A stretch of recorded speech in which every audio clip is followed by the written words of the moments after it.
know about the Dolby sound of the horror show. I really know it all now. So I have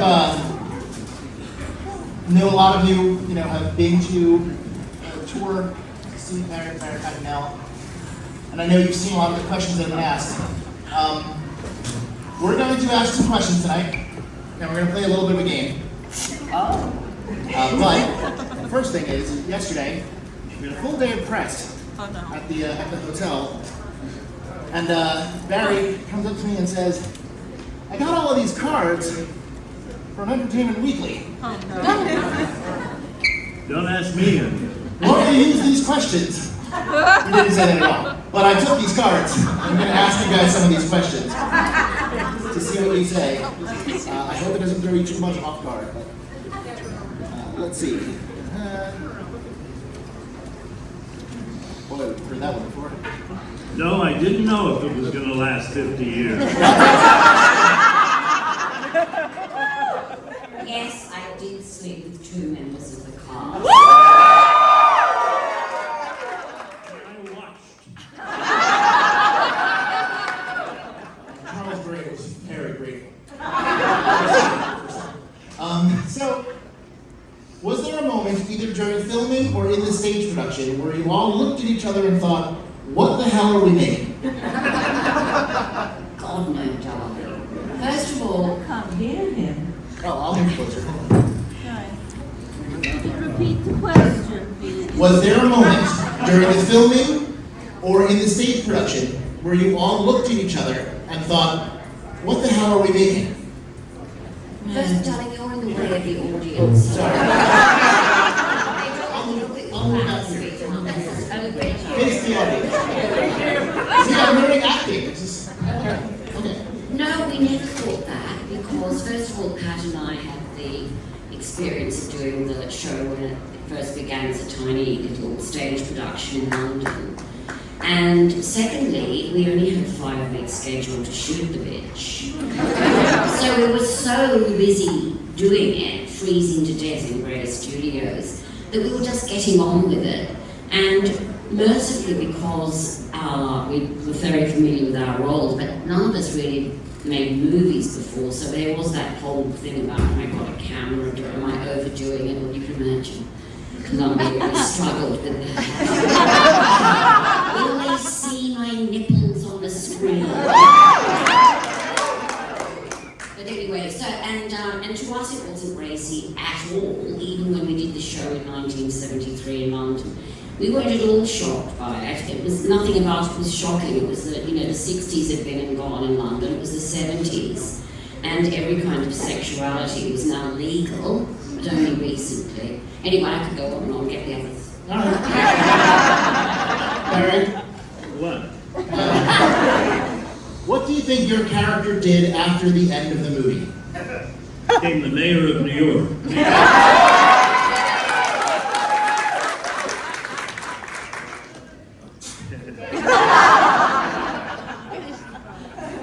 I was going to say he became George Washington. I didn't know how I ever got cast as George Washington after I was parading around in fishnets and a bustier 2 years earlier. Nothing will hold you back. No. That's all I have. For Pat, which line or moment from your character do fans most often quote back at you? Well, you know the answer. I do, but they don't want to hear you say it. It's the truth. Oh, is it you are lucky? He's lucky, I'm lucky. Oh, lucky!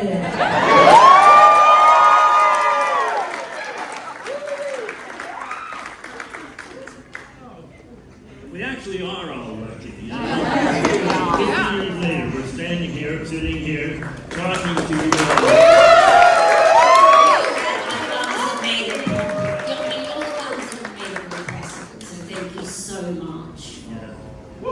When I first saw the show, I was sitting right over there. Yeah. And here, yes. And I remember they didn't have the background people. What are they called? Transylvanians. They didn't have Transylvanians. No, they had everybody everybody who wasn't on stage outside here with masks on, right? And they were, you got a problem? Big Jagger never had that problem. Go on. You're Me? so rude. I'm going to finish my You're not story. rude, darling. I know. Carry on, Angie. Okay. So I was sitting right over there, and that's when the other people in the show would come out and seat people, right? They were called the ghouls. Phantoms? Yeah, phantom ghouls. Yeah. I used to be one in London. The Phantoms. Yeah. Well, I'll call them the ghouls. And so I was sitting over there, and we just sat down, and all of a sudden I felt something underneath the table. And it was Kim. It was Kim. What was his name? Milford. Kim Milford was sucking on my toes. Are you telling us that you came to this show in Sounds? Disgusting. He was playing Rocky in the production here. Gorgeous guy. I mean, he was beautiful, great singer. He was a wonderful. Sucking too. The weird part is Barry had showed up with those same shoes he has on now. Yeah. I'm sorry, was it summer? Yeah, I thought, well, yeah. You still do not go to the theatre.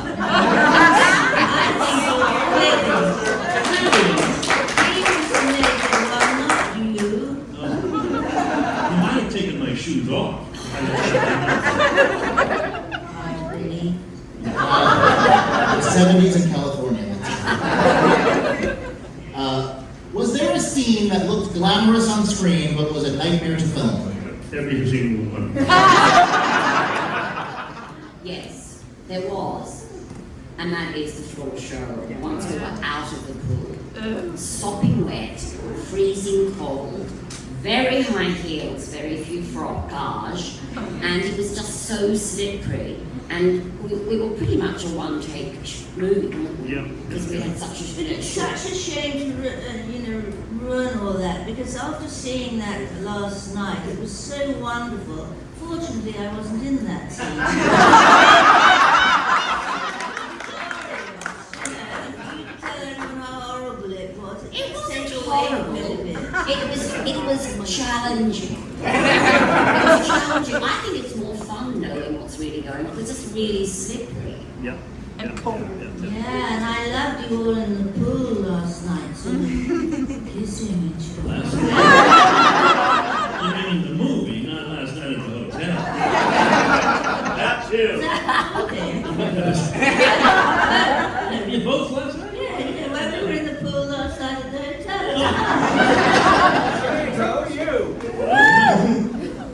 How do you think Rocky Horror Picture Show would be received by audiences if it was made in 2025?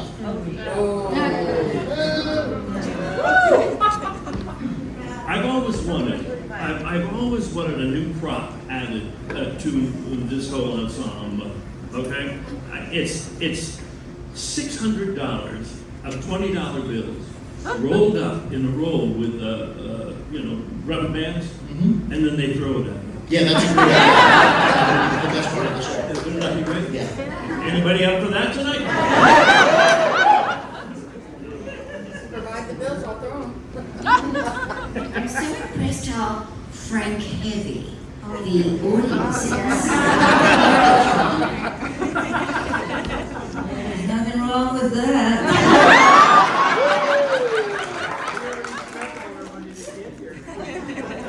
Boy, a pair of high heels, and you never know what's gonna happen. Kim Milford might suck on your toes. Looking back now, which musical number feels the most meaningful to you personally? Well, for me, it would have to be the time walk, because the magical day that Richard O'Brien arrived in rehearsal at the theatre upstairs, because Jim Sharman had sent him the day before, Richard, the servants need to have a song where they do some sort of special dance. So could you go home and write a song for them? And he literally went home and with his then wife Kimmy, they invented a song and he wrote the music to it and arrived via Richard Hartley's house where they finessed the chorus, which he happened to live across the street, arrived at the theatre and played us the Time Warp. And he said, oh, and in this, we're going to have a break in this bit, Nell, and you're going to tap dance. Can you imagine? I was 19 years old. And so to me, having my own tap solo. I thought you were 20.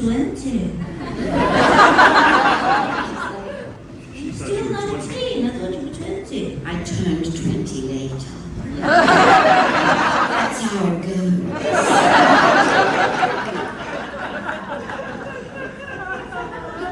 Barry, how about you? Was there any particularly meaningful musical number for you?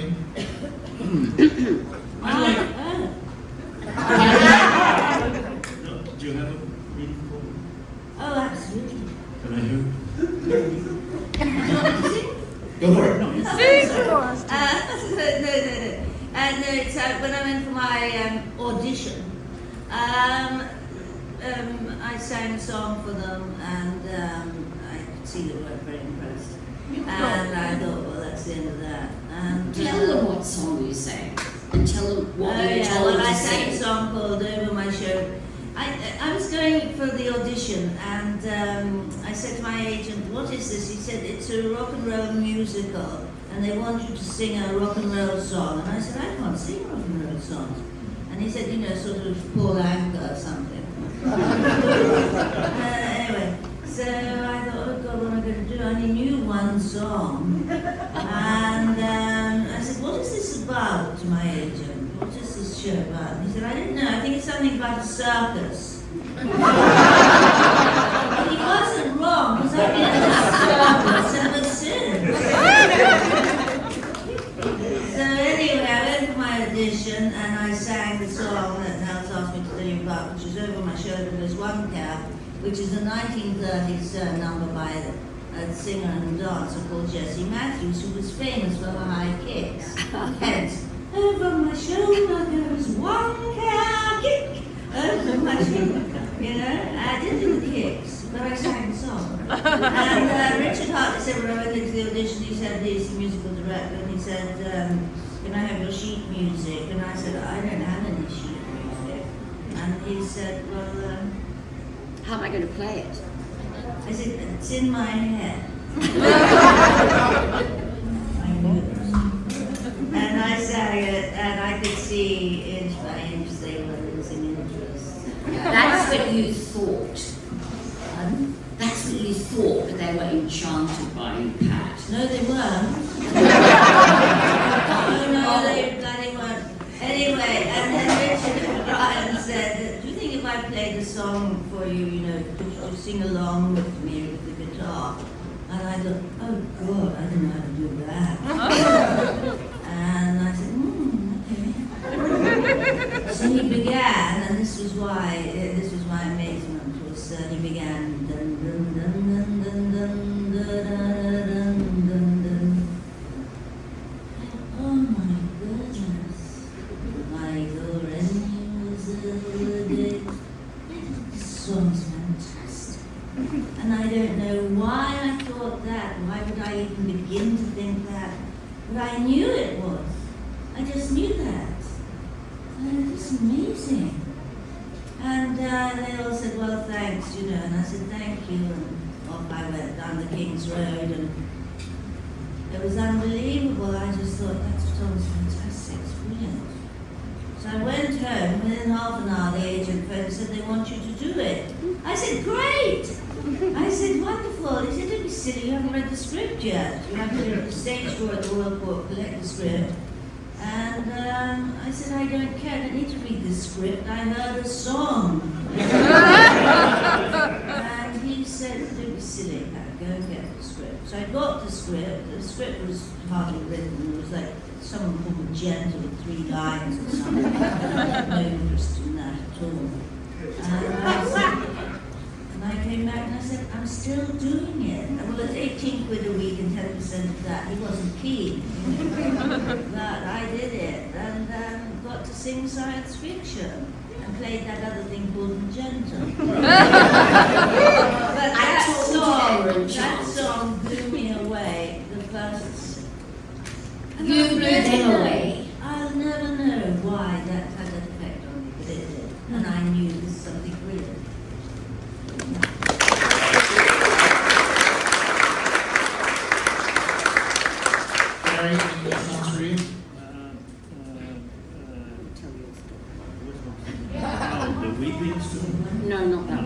And not the sex one. What's the sex Well, one? the one about, tell them about the song that you sang in the film, and it was marvellous. Oh, then it was cut. And then it was cut. Once in a while,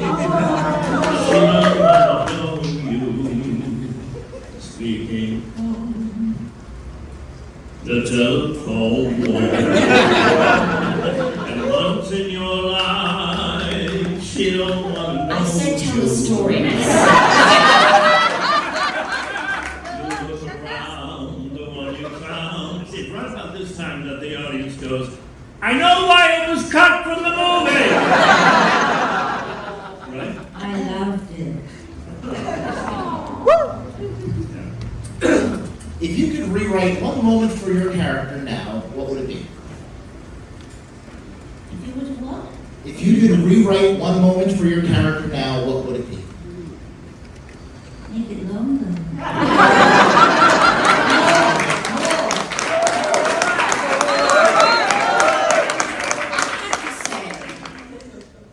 But whenever I see the film, which is not as often as you think, I always think, and I thought so last night, there should have been a lot more of the agenda. Just for the reactions, because the way the little faces, I mean, you were But so... I didn't want an upstage chin.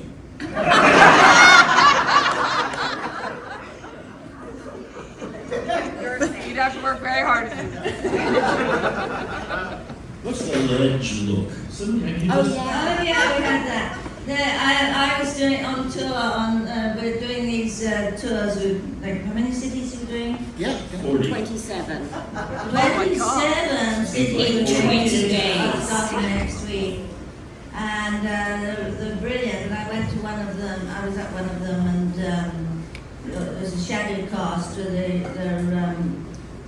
the whole thing is there's a warm-up, there's an audience competition for costume competition. Then there's Q&A with Pat, Nell, Barry, all three together or one at a time, different shows. And then there's the shadow cast and there's the film show. And it's a fantastic evening. It's been so thrilling. This is the third one I've done. And anyway, so what was the question? Oh yeah, of course. So all the shadow cast. I must have been. No, I didn't say that. But then the shadow cast were there, and they all said, "Hi, Pat. Hello, Pat." And I said, "Go backstage," and I said, "Pat," and they all saying, "Hello, how are you, Pat?" I thought, "What's the matter with them?" Excuse me. Hello. I said, "What are you doing?" I said, "We're ledging." I said, "You're what?" He said, "The time warp, Pat. Ledge." Yeah. You're a legend. I'm ledging all the time now.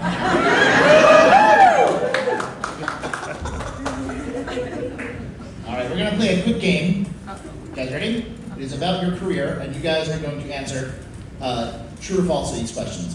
Okay? So starting with Nell.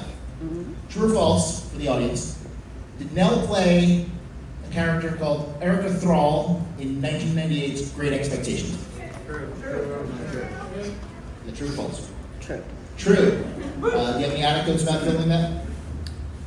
Well, I played an art dealer, a New York art dealer, and I thought, what is it about New York art dealers? None of them had a sense of humour, so that was how I motivated myself. A humorless person. Pat, true or false for the audience? 2012 Lords of Salem, you played a character named Heidi Hawthorne. Named Heidi Hawthorne. Heidi. Is that true or false, audience? I think maybe. False. What character do you play in that? Anybody know? Anybody? What? What was the name of your character in Lords of Salem? I've forgotten. What was the name? Named Megan. Megan, Heidi Hawthorne. That was the name of Rob Zombie's wife. That's right. Yeah. All right. Barry, Yeah. you played the mayor of New York City, on Spin City. Yes. Yes, you did. I already admitted to that. Yes, I admitted to that. Given that the New York mayoral race is coming up in just about a month, do you have any advice for the candidates?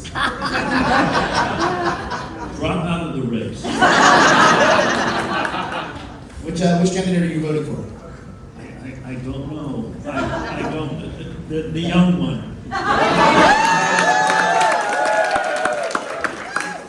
That's actually correct.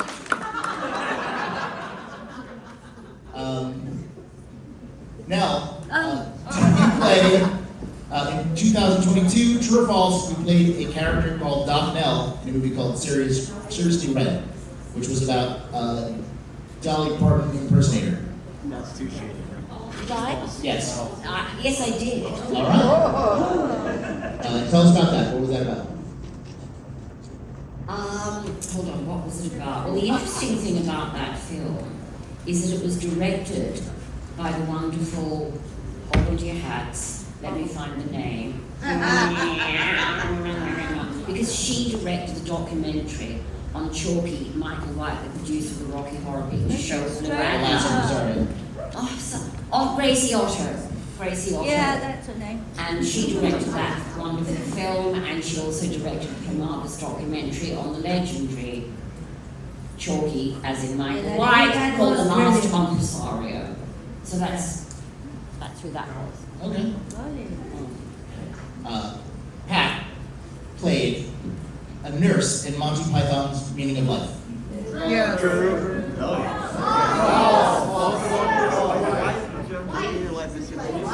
It was. I wasn't a nurse in that one.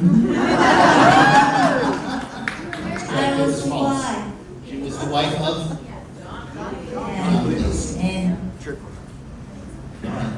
Do you have any stories? When they asked me at lunchtime, they came up to me and said, would you mind taking maybe, I thought it was an underwear scene, and they said, would you mind taking, maybe your top off? I thought, oh, well, I'm not sure about that. John Cleese came up and said, well, I'm taking mine off. I said, you're not, disgusting. And he did, but he cheated. He turned his back to the camera.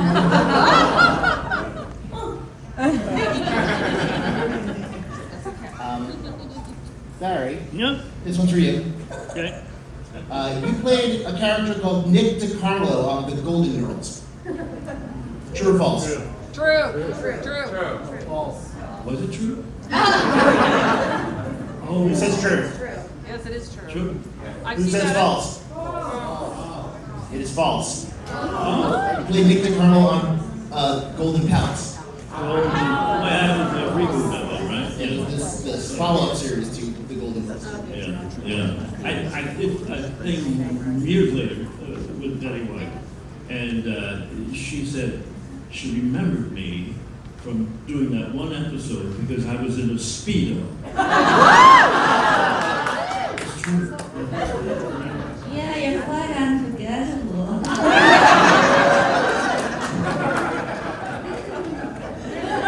And the last question is also for Barry as well. You played a talent agent in an episode of Batman the Animated Series. True or false? Maybe. You remember? True, you played a very particularly sleazy and perverted talent agent in Batman the Animated Series. Do you have any recollection of this at all? Perverted? Yeah, he was kind of a pervert. No, I have. That's why the bad guy was trying to kill you. Yeah, no, I have memories of some perverted talent agents that I've had. But no, I don't remember. But you were the one who brought this up to me years ago, right? Yeah. And, well, I don't remember anything about it. Did you give me a picture of it? I think I either gave you a picture or I showed you a video of it. But yeah. I was always impressed. I like that you do, voice work. I think it's fantastic that The Incredibles was really good. Incredibles too. And, off the top of my head now, I can't think. Phineas and Ferb, you read? Phineas and Ferb, right? And Richard O'Brien was in that. And Richard O'Brien was also in Phineas and Ferb. And Tim Curry was in Phineas and Ferb. The creators of the show, very big Rocky Horror fans. So. Yeah. Swampy. All right, so that's all we've got. Round of applause for Barry Bostwick.